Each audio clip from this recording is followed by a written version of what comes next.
to state your appearances for the record.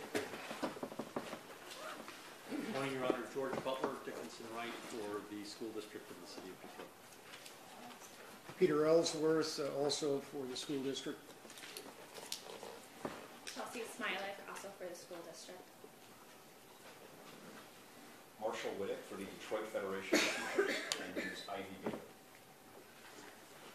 Amy Batchelder, also for the DFT and Ms. Ivy Bailey. Shanta Driver for Steve Cobb and Nicole Conway. Excuse my voice. Since I closed this and I got kicked off of Rimwire, I need to get my cell phone again. I'm not going to be talking or texting. I just have to connect to my home computer, and it requires a connection. I would begin by indicating for the record that the case is School District of the City of Detroit versus Detroit Federation of Teachers et al. That previously there were a number of individual defendants in this case, that all of the individual defendants have been dismissed per the voluntary motion of the plaintiff, with the exception of Ms. Bailey, Mr. Kahn, and Ms. Conway. And that therefore we are proceeding as relates to DFT, those individuals. Motions were filed pursuant to the court's amended scheduling order, as well as some additional briefing.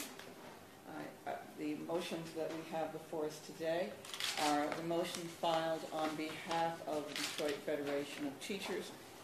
That is a motion for summary disposition. We similarly have a motion to dismiss and motion for summary disposition filed on behalf of Mr. Kahn and Ms. Conway. The way I'd like to proceed is we'll start out with the motions in order of the way in which the defendants are named. So we will proceed with the Detroit Federation of Teachers and Ivy Bailey's motion. Counsel, you may proceed. Thank you, Your Honor. Would you prefer me to stand at the podium on the right, or should I stand here? I would prefer for you to be wherever you are most comfortable and most effective. Okay, thank you, Your Honor. I'll try the podium. It doesn't work on me.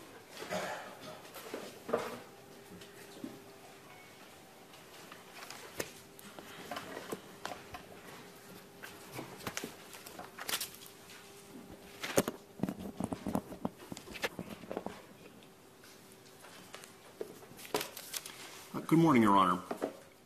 May it please the Court, again, I am Marshall Whittick. I'm representing two of the current defendants in this lawsuit, the Detroit Federation of Teachers and Ivy Bailey. As the Court just noted, several individual teacher defendants were voluntarily dismissed by the plaintiff, and I'd like to focus on basically streamline our submissions so far. We originally submitted a motion and brief to dismiss and or for summary disposition pursuant to Rule 2.116 C4, 7, 8, and 10. We continue to maintain our jurisdictional defenses, particularly under Rule C4, but I would like to focus on the factual allegations made by the district against specifically the Detroit Federation of Teachers and Ms. Ivy Bailey, its interim president. And when I say factual allegations, I should actually state it in the singular, the factual allegation. The only factual allegation against the DFT and Ms. Bailey is that Ms. Bailey said in a single robocall advising of a membership meeting on January 14th, and she stated in this robocall, quote, "We may have to do a district-wide work stoppage or strike action," close quote. That is the specific factual allegation. It is set forth in the district's complaint at paragraphs 96 and 106, and a transcript of that robocall was attached to its motion for a restraining order and preliminary injunction as part of Exhibit 6. This allegation, which we will assume to be true for purposes of Rule 2.116 C8, is the entirety of the case against the Detroit Federation of Teachers and Ms. Bailey. It is the basis of the request for injunction and for the common law claims against the DFT and Ms. Bailey. This solitary factual allegation is plainly insufficient to establish a threat of irreparable harm or to establish contractual or tort liability of any sort. This is why the district continues, contrary to due process, to lump all the conceivable but unnamed defendants in this case together and make statements such as found in footnote number 2 on page 3 of their response. I quote, "This court dismissed BAM, DSTW, and DFTB from this lawsuit on January 25, 2016. However, plaintiff believes such a dismissal was an error and has accordingly filed a motion for reconsideration. The members of the above stated unincorporated associations are members of DFT and are acting on behalf of DPS teachers. Thus, the actions/conduct of the above referenced associations are attributable to DFT. The district cites neither factual grounds nor legal authority to support these sweeping statements, because there is none. It is completely contrary to all the precedent which we have cited previously to this court. I won't belabor it. The main one is Souls versus Laborers Union, reported at 112 Mishat 616. And thus we turn our attention directly to the DFT and Ms. Bailey, not all the other unnamed defendants or the current named defendants. There is no factual allegation, much less evidence, that Ms. Bailey and the DFT instigated or engaged in these so-called sick-outs of which the district complains. There is solely the factual allegation, and this is set forth in, this is a legal and factual allegation by the district in their complaint at paragraph 147. Allegedly, the defendants DFT and Ms. Bailey breached the collective bargaining agreement's no-strike clause by the robocall, which advised of a membership meeting on January 14th and the possibility of a district-wide strike. There is a vast difference between advising of a meeting with the future possibility of a strike and actually having engaged in a strike. The district's failure to appreciate this difference is fatal to its claims. Could you address the assertion that in addition to para violation, that both the collective bargaining unit and its interim president are in some way in violation of the early order? Yes, Your Honor. Our reply is twofold. First, there is no such cause of action in the complaint. Second, even if there were, such a claim would not pertain to the Detroit Federation of Teachers, which is a voluntary association, or its president, who is on leave from the district to serve as full-time president. The order itself does not apply to them under the terms of the statute, and I'm referring to MCL 141.1550. Section 1 states, an order issued under this section is binding on the local elected and appointed officials and employees, agents, and contractors of the local government to whom it is issued. Close quote. Neither the Detroit Federation of Teachers nor Ms. Bailey fits that description.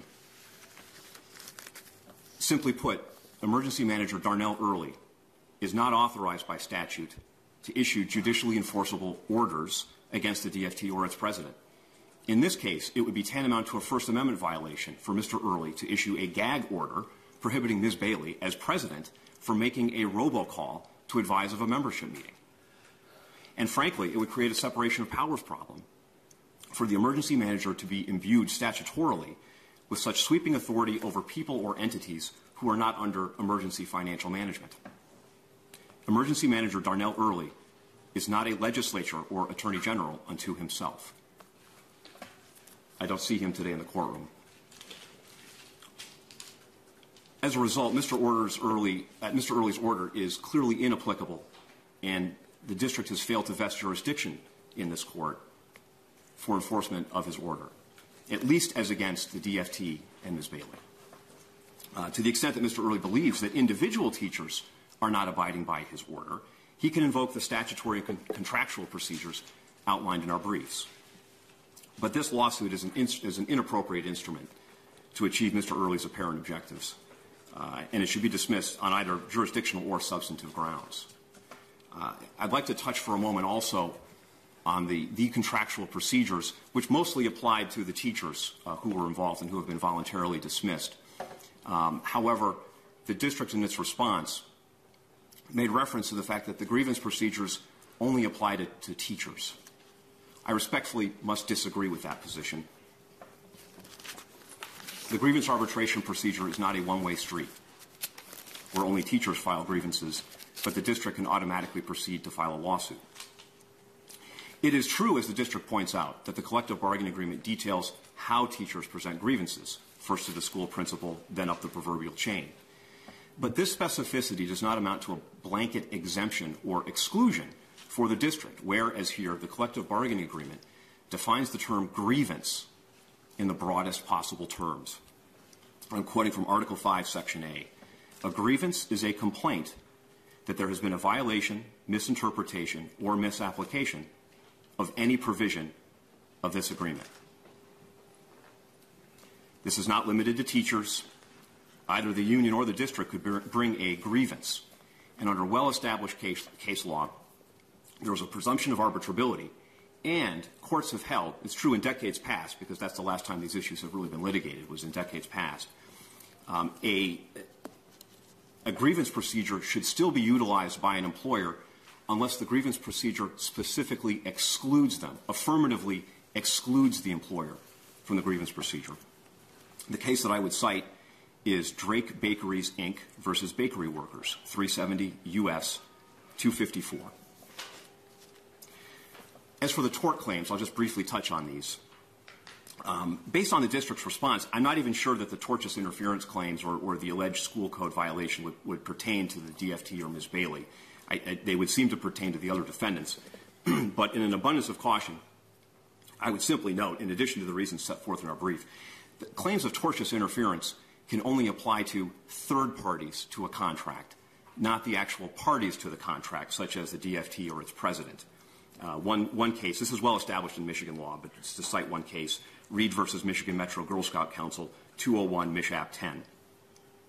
Also, for the district to claim, at least as against the Detroit Federation of Teachers and Ms. Bailey, that these defendants have somehow violated the revised school code by making a robocall would border on the frivolous. And I don't believe that's what the district is asserting here, but I'll let Mr. Butler speak on behalf of the district. With that, Your Honor, I would simply like to bring one other issue to the Court's attention, and I believe I have a stipulation with Mr. Butler.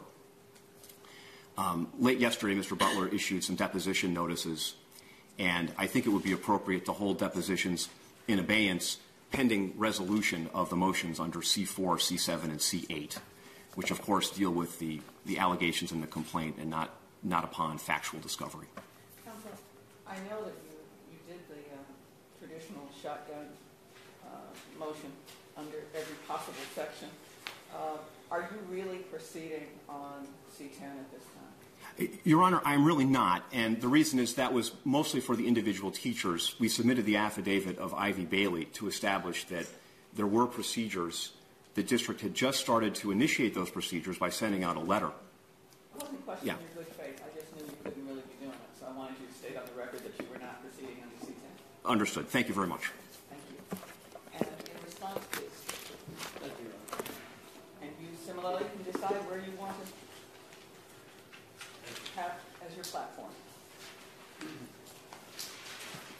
Again, I'll try to be as brief as Mr. Whittick was, insofar as everybody's briefed these issues pretty thoroughly.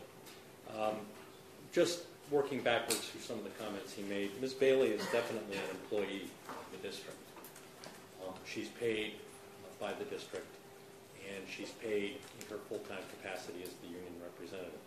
So she is definitely subject to Mr. Early's orders, and the enforcement of Mr. Early's order is clearly a part of our complaint in this case, just as seeking injunctive relief for striking employees is a part of our case in this case. As to subject matter jurisdiction, I don't see how there can be any question but that Mr. Early, pursuant to the act that created his position, entitles him to choose as between a circuit court and this court as to where to bring claims that are appropriately brought in this court. And of course, we're seeking to enforce the no-strike prohibition in para and that is a mandate, and therefore he's entitled to come to this court to seek the injunctive relief that that act permits. In addition, he's entitled to seek enforcement of his orders in this court, and his order clearly applies to not only employees, but any configuration of those employees. The DFT is comprised entirely of district employees. The DFT is a entity that is subject to his orders just as any other entity comprised solely of his employees would be. In addition, there is a collective bargaining agreement. That collective bargaining agreement, which Mr. Whittick did not mention, specifically says that employees are not to strike and the unions not to take any actions that encourage or countenance or precipitate a strike. Yes, we do believe Ms. Bailey has acted contrary to her obligation both as a public employee and as a member of the union, and with respect to her obligations as a representative of the union with respect to the collective bargaining agreement. There can be no doubt that she not only made the call that Mr. Whittick referenced, but in addition has made further statements which were brought to the court's attention indicating that further actions may have to be considered. And included in those actions are what they are calling the sick-outs, which we say are strikes. In my mind, this case is about, and has always been about, only one thing: clear prohibition against striking, and the fact that a First Amendment expression as a justification for striking is not permitted or recognized under the law. There is no... May I ask, you would agree that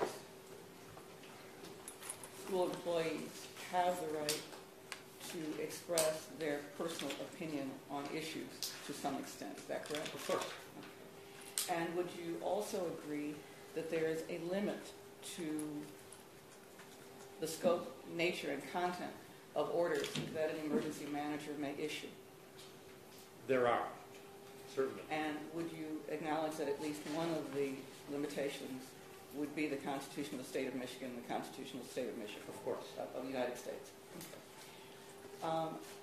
When I look at the order, and I'll read it into the record, not the whereases, but the now therefore it is ordered that 1, no employee of the school district of the City of Detroit may strike, and every employee of the school district of the City of Detroit must immediately cease and desist from engaging in or continuing to engage in any such activity or engage in any other authorized concerted work stoppage directed at closing one or more schools. 2, no employee of the school district of the City of Detroit who exercises any authority, supervision, or direction over any other such employee shall authorize, approve, or consent to a strike by an employee of the school district of the City of Detroit. 3, no employee of the school district of the City of Detroit shall engage in any activity directed at inducing any other employee to participate in a strike or any unauthorized work stoppage. And 4, all employees of the school district of the City of Detroit must immediately make a written report to the emergency manager if and each and every time that any person exercising any authority, supervision, or direction over an employee of the school district of the City of Detroit authorizes, approves, or consents to a strike by an employee of the school district of Detroit.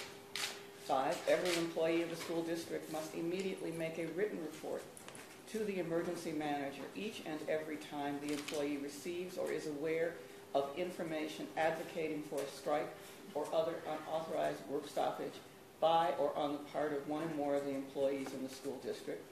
The report shall include the information requiring the report if the information is in the possession of or can be retrieved by the employee. If the information is not in the possession of the employee or cannot be retrieved by the employee, the report shall provide a detailed description of the information, of how, when, and where the employee became aware of every form of the information: written, verbal, mail, email, text, flyer, poster, etc. For each instance, the employee becomes aware of it, whether and each instance when the information was ever in the employee's possession, and every reason explaining why the employee does not have possession of it.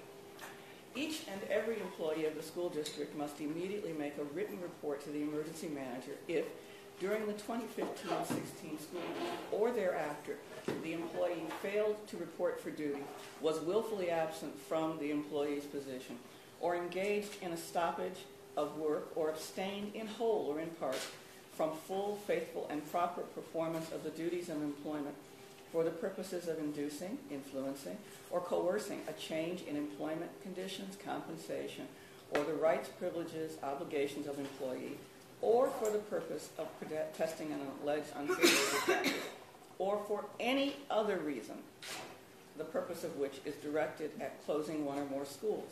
Said report must include the date and hours of each failure to report or willful absence or stoppage of work or abstention. It goes on, but that was encyclopedic. Do you see any problems with the scope of this order? I do not. Okay. 90% of it is just a reiteration of what the statute provides. Well, actually, I don't know that, I looked at the statute, and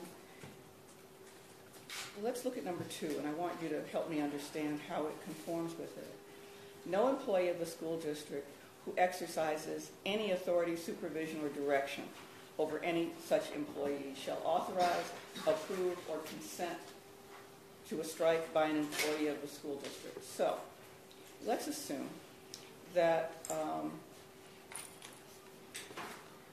I am the assistant principal of school X, and I am at a cocktail party, and I indicate verbally that I know it's illegal, but I understand why they are having this work stoppage.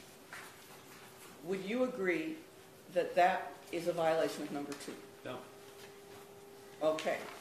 Then when it says that every employee of the school district must immediately make a written report every time the employee receives or is aware of information advocating for a strike or any other authorized work stoppage, so there's no need for anybody to report that?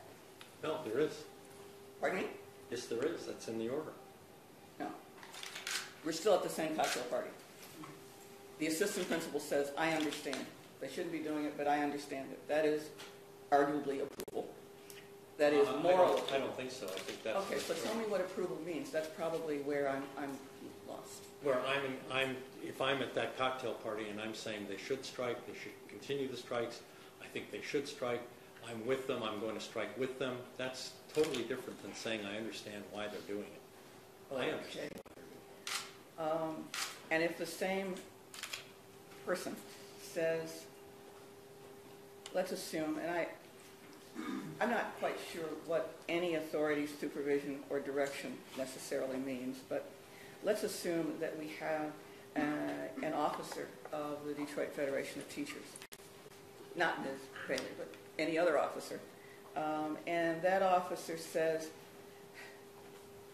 I think we might need to, something really is going to happen soon, whether it's an illegal strike or not.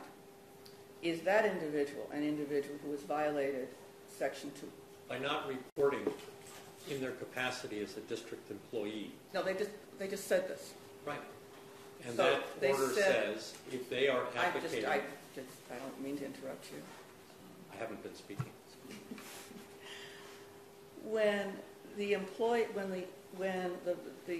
officer of the union says, I understand that we might need to do this in the future, what is it that they have to report? That they think this might be necessary in the future? That they're advocating for a strike.